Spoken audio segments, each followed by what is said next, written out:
First thing we want to do is sign on to SSAID.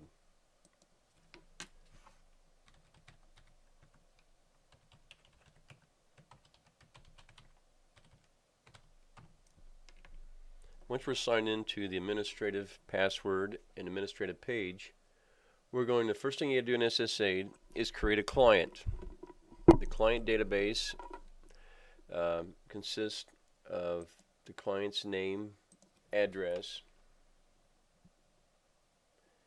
and all the demographics information. So let me go ahead and type in a name here for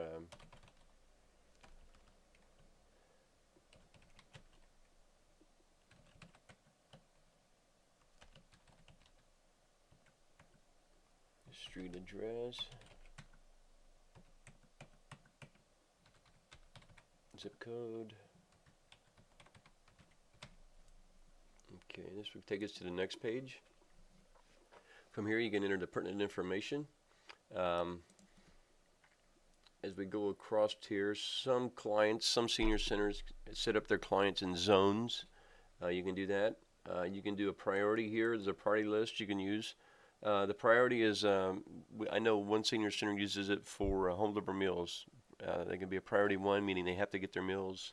Priority 2, meaning it's not life or death situation, but that's what they use it for. The barcode is if you use as a barcoded touchscreen. You would assign each client a barcode.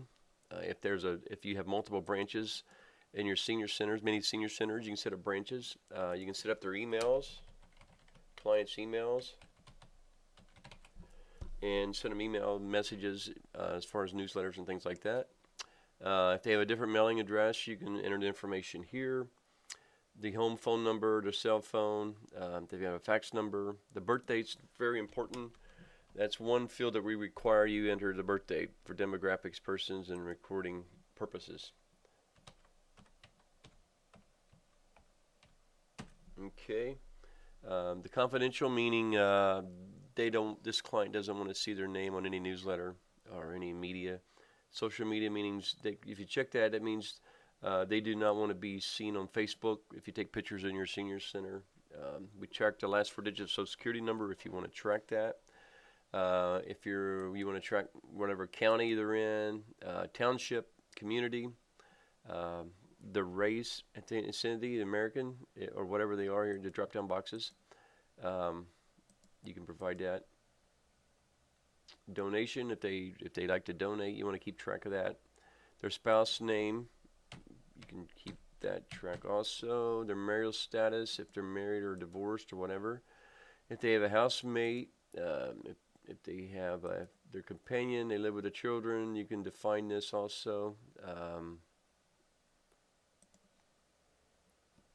Do they have pets? You can keep track of that because a lot of senior centers like to send out animal food with their meals sometime if you have home delivered meals.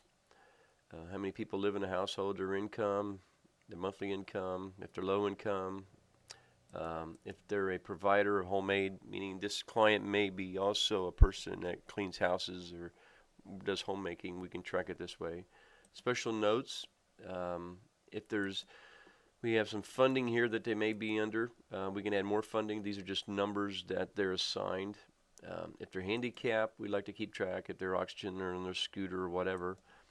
If they're deceased, we put a date in here, and they're no longer active, but we keep them in our database. Their SAMS number, Harmony number, if they have that. Okay, I'm going to hit save. Save the information. Now on the next page, contact information, I can track the emergency contacts, their kids, their doctors down here, the hospitals, whatever you want, and we can track that also. So let me go back to the client database here. So right now we just created a client. Now this client has no services, as you can see. So we want to add services to this client.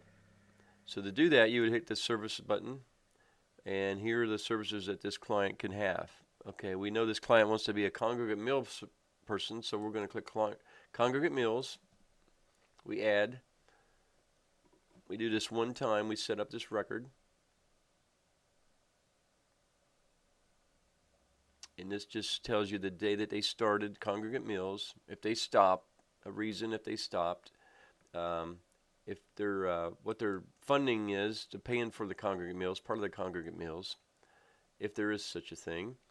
Last assessment date, some centers have to assess the client. If they're disabled or volunteer, we track that also. This field here is we can set up a schedule. We have a report that it says, okay, every Monday, Tuesday, and Thursday, this person comes in for congregate meals. So let's go ahead and put him on our schedule, so his name will show up on a report. If these are satellite congregate meal areas that don't have touch screens, but they have where the client signs in. So we can hit save here. We now have a congregate meal person, a client. If you can see now, they're active as a congregate meal person.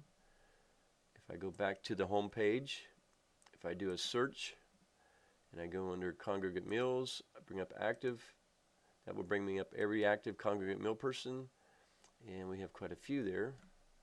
Now if I want to go back and pull up that same person we just entered, would be this one here. There's our record, and we can edit it at any time doing the search on the client database. So now we have an active congregate meal person we've assigned to our senior center. So once we created the client and we added the service, we can go down now and do our daily service menu under congregate meals, and we can bring up that person. This would be used if you don't have a touchscreen scanner. I can bring this person up for this date, and I can say, okay, they had lunch, breakfast, whatever they had at your center. Units, they had 1 unit, and I would hit save. That just tracked that person's congregate meal. He came in and had a meal at our senior center for today. I can now go down to congregate meals and look at current details. And if I pull up today's date,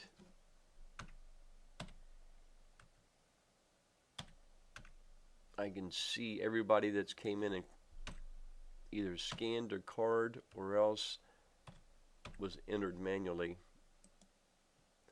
And right now we have one person that came in and ate their lunch. We just did that update. We can go in here and we can delete it or edit it. Once we verify all the congregate meals for today, we would go in and we would post it.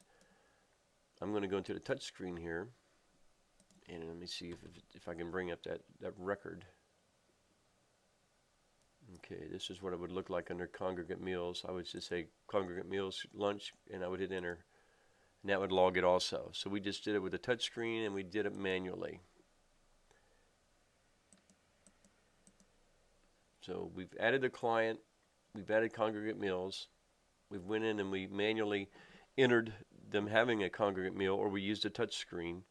And now from here, the next option under SSAID, you got reports. You can pull up reports under congregate meal services, and you can pull up different various reports that you're interested in looking at.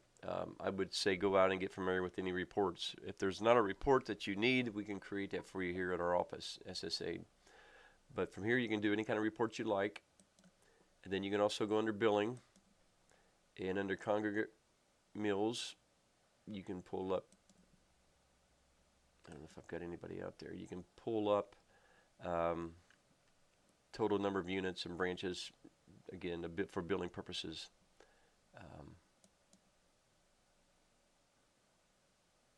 Go over here to history, see if we get any records out here. Okay, so that's pretty much a summary of the congregate meals, how it works. This is a dashboard. It shows you on the administrative page how many congregate meal active people we have. Right now we have 66. Again, we would add to congregate, we'd add a client, we add to congregate service, we would do our daily add to congregate meals person, or we'd use a touchscreen barcode. We can do any kind of reports we like, and then we can go under billing and see what we've billed for today. That's pretty much the congregate meal process.